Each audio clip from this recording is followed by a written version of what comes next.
Hello, and welcome to part 2 of our thrower class playthrough. The first thing I decided to tackle was gathering Swords of Night and Swords of Light so we can make a new armor set. With 42 silk, 10 Swords of Night, 10 Swords of Light, we're able to make a full set of the Plague Doctor armor. Feeling a little safer from our new armor set, we head to the Crimson to destroy a bunch of altars so that we can start gathering on some hard mode ores. After smashing a bunch of altars, we gather cobalt for a pickaxe, orichalcum for the anvil, and finally adamantite for the forge. The first weapon we decided to get was the rocket fist, as this was the easiest for us to get. It required 10 hellstone bars and 10 swords of plight. This is quite easy to get, you just need to kill any enemies down in the underworld. With our new weapon, we decide to test it out on killing some wyverns so we can get swords of flight ready for when we make our new wings.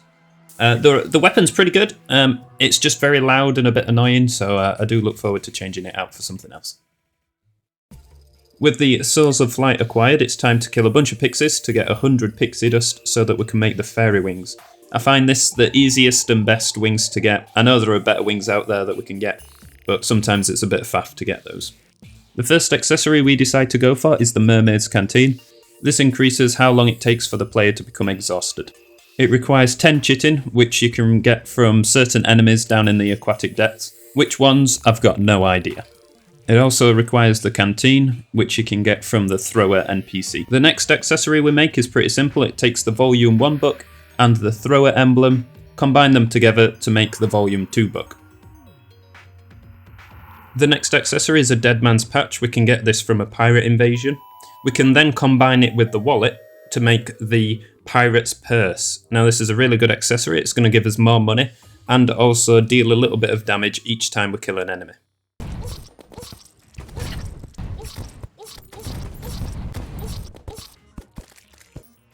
Oh dear. With that painful ordeal out of the way, it's time to focus on our next weapon. It's called the Hot Pot and it's dropped from pot mimics in the underworld. Now, I didn't really know what I was looking for to start with, but we eventually do start seeing them, and eventually we get the weapon. If you've seen my short, you know that I absolutely love this weapon. It's amazing early hard mode. At the end of our 3-hour stream, we decided to fight a boss using our new weapon. The boss is called the Fallen Beholder, and it was a pretty fun fight, so I'm just going to cut to the exciting bits for you guys and let you enjoy it. Whoa. That looks cool. I want to do that.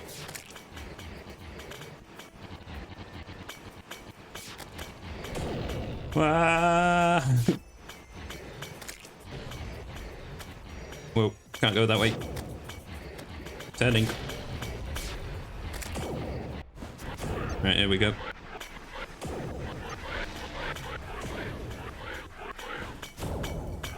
Whoa!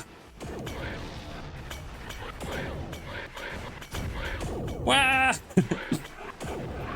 Can I go under it? I shouldn't go under it. It's okay. We're okay. We're okay. Easy.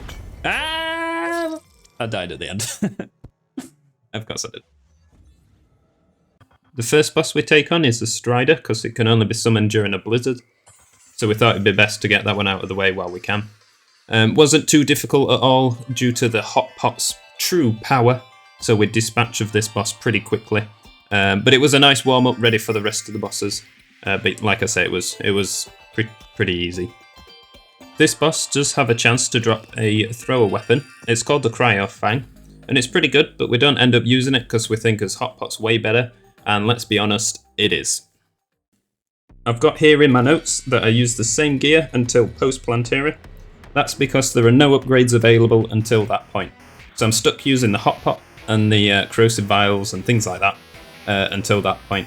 Which is okay because the Hot Pot is an absolute beast. As you can see, it's just a case of figuring out the best way to use the Hot Pot where I can deal the most damage. When you hit that sweet spot, you do a lot of damage and then the boss isn't too difficult. So after a few attempts, we manage it with ease.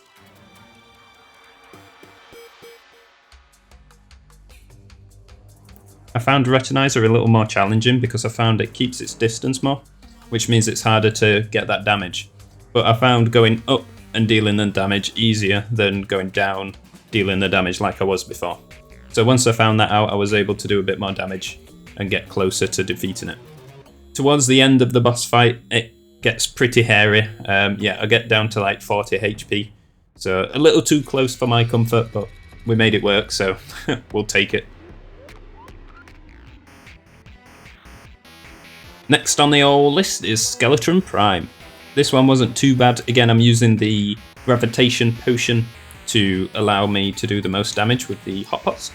I found that I couldn't really destroy a limb or focus on a limb, so I'm pretty much just sucking it up with the increased damage resistance because it's got all his arms up, and just taking him out that way. We do eventually take a couple out, but that's like literally right at the end, so it wasn't too bad. With this method, I was avoiding most of its damage anyway, so it was just a case of going up and down for a really long time. You can probably tell with the setup that I struggled with this boss. That's because the hot pot does way too much damage, and I got overwhelmed by probes like every single time. Even if I just used it a little bit, it'd, still release way too many probes. So I had to figure out a setup to like help combat this. So I made this little safety box up a little bit higher so I could deal with probes on a one-to-one basis, or at least a little less often. It kind of worked, and then the destroyer still makes his way up and things like that. So yeah, just a bit of a mess, but we manage it. So yeah, didn't enjoy this one. It was a faff. The next boss on the list is the Lich. Now I had a lot of trouble with this boss. I found some of his attack patterns really hard to avoid. Although the first two attack patterns take me out plenty of times, I find those ones the easiest to deal with. The one that gave me the most trouble is the one where he teleports to like each side of me, firing 3 purple projectiles. I just found that one impossible to avoid. If I did, it was down to luck. The next stage to give me a lot of trouble was the very end one, where he goes into some kind of crazy frenzy mode, where for some reason I just can't physically dodge any of the attacks. He seems way faster than me, so I can't avoid like contact damage. But luckily on this attempt, I think I just managed to deal the damage before he like actually does an attack. So yeah, pretty lucky, but thankfully that one's over. Looking at the footage, I think I was able to do it because he turned into his final stage as I was going up, dealing that mass damage. Turns out there was a weapon that we could make. This one's made with hallowed bars, and it's not too bad, to be fair. It seems to do better than the other weapons at the first stage, like the hot pot for example. Not too good for this one because I can't do the technique, if you like, to deal the mass damage. So we're stuck using this weapon for now. After a few spinny spins, we enter second stage. Now for this stage, I would recommend using the hot pot because it's got pierce and the other weapon doesn't. So the hungry tentacle thingamadiggies don't get in the way, so much better. Now it doesn't do as much damage as what we're used to and what we like, but hey ho, it'll do. It gets the job done eventually. It gets a little close at the end. We get a little bit too confident, I think, and think we've got it in the bag, and I nearly mess it up. But we managed to do it, and that's Plantera out of the way. And that concludes our second stream of Hardmode. In the next stream, it's all about upgrading. So we take our Expert Throwing Guide, Volume 2, and make that into Volume 3, increasing our stats even more.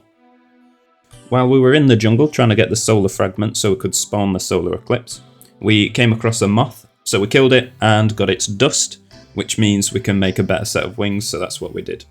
Just like every other event, it's incredibly painful, so it took a few attempts to get the hero fragments that we needed, but eventually we did get the 4 that we required. To make the Terra knife, there's a few crafting steps involved. For me, the first step was taking the Carnwennen and 2 broken hero fragments, and that'll make the true Carnwennen. The next step is then combining the embowelment with 2 broken hero fragments, and then that's going to make the true embowelment. And then finally, you combine the true Carnwennen with the true embowelment, and you will get the Terra knife. Now this weapon's really cool. You have a right-click ability, which throws a knife and it sticks in your enemy, dealing damage over time. And then you can use the left-click ability on top of that to deal even more damage. We then take our new weapon, not only to test it out, but we need lots of dark matter. So certain enemies in the dungeon drop little bits of dark matter, so we need to pick those up. And we need 36 in total to make a new armor set. We have to make the soul forge so that we can make our armor set. The set bonus for this one is 50% of the damage you take is staggered over the next 10 seconds, which is pretty cool. However, I never noticed this effect taking place, so hopefully it's probably helpful. After reforging all our accessories to Warden, we take on Golem. Now Golem's no match for the power of our weapons, so he goes down pretty easy. Nothing exciting happens because we absolutely destroy him, so pretty quick and easy fight. Don't even use buffs. That's how easy it was. So yeah, done and dusted. Next on the boss list is the Forgotten One. This is fought in the Aquatic depths. We use a City Buster to open up a big area to make this boss fight much easier. This boss is pretty easy, to be fair, however very scary. His minigun phase is very butt clenching. That one's pretty scary, but as long as you keep moving, it's not too bad. The faster you move, the quicker he moves, so it kind of never really catches up to you unless you mess it up. This boss fight doesn't take very long at all. Honestly, the Terra Knife is an absolute beast with that right-click ability. Simply right-click to stick a knife in him and then hold left-click until the knife disappears and then fire another one in. Keep doing that until he's dead. From one aquatic boss to another, we take on Duke Fishrun. Luckily, we get the wings, which is what we want the first try, so we don't have to do it multiple times, which is a win. Again, this boss is super easy with the power of the Terra Knife. I can just stick a knife in him, and then it doesn't matter if I miss or not, because I'm dealing damage anyway, so it's good. Would recommend. There's nothing we need from the Empress of the Light, but it's a fun fight nonetheless. It's beautiful, it sounds amazing, and there's something so satisfying about dodging the attacks. I don't know what it is, but it's just fun. So yeah, we do this, tick it off the list, another boss down. After this boss, there's not much left. Pretty much just Lunatic Cultist, Pillars, Moonlord, and then the final boss. There's not much to say really for the Lunatic Cultist. It was quite a quick and easy fight. So yeah, moving on. Now it's time for everyone's favourite part, the Pillars. When you destroy a pillar in Thorium mod, you get White Dwarf fragments, Celestial fragments, and Shooting Star fragments in every single one. Luckily, we need the White Dwarf fragment, so it doesn't matter which one we take out first. We can make our new upgrades straight away. After dying too many times to the pillars, we decide to upgrade our weapon. With the manipulator, we're able to make something called a Terrarium core, which then can be used to make the Terrarium ripple knife. We also upgrade our boots to the final version. Unfortunately, all good things must come to an end, and we have to go back to defeating the pillars.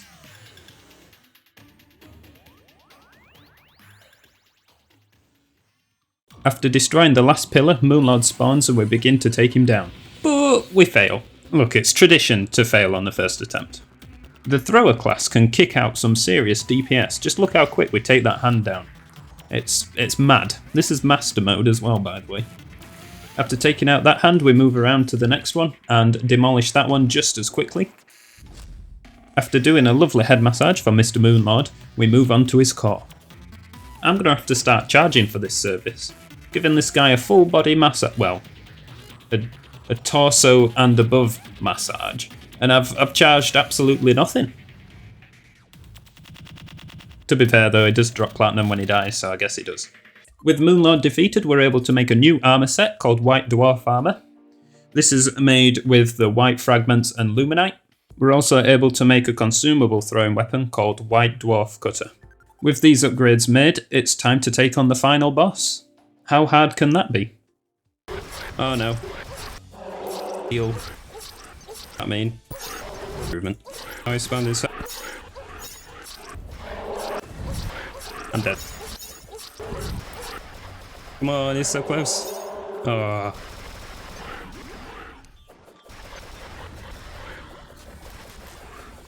Oh, so is this guy.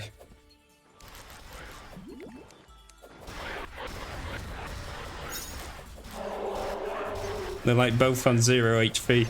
We can do it. Yes! Wait, what? Wait. What's going on? There's another stage.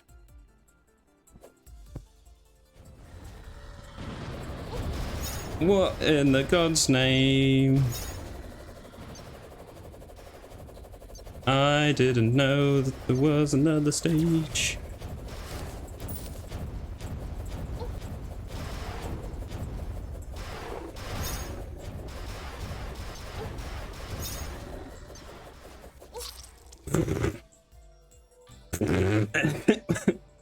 Well, yep, I ain't doing this.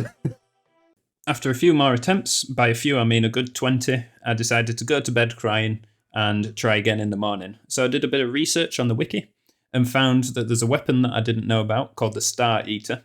After a few attempts getting used to the weapon, we managed to finally beat the Primordials. And here's that attempt. Enjoy. Really? I'm starting solo on this.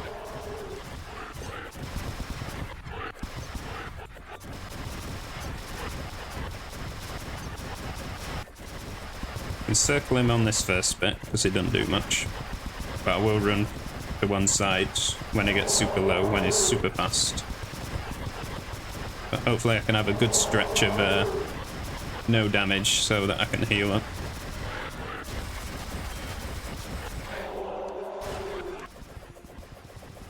Come on.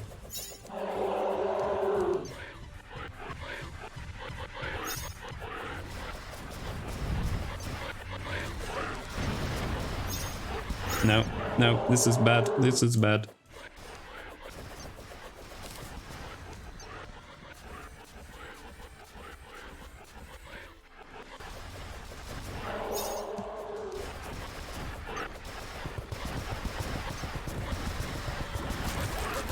Nah. No, no, no, no, no, no, no, no, no, no.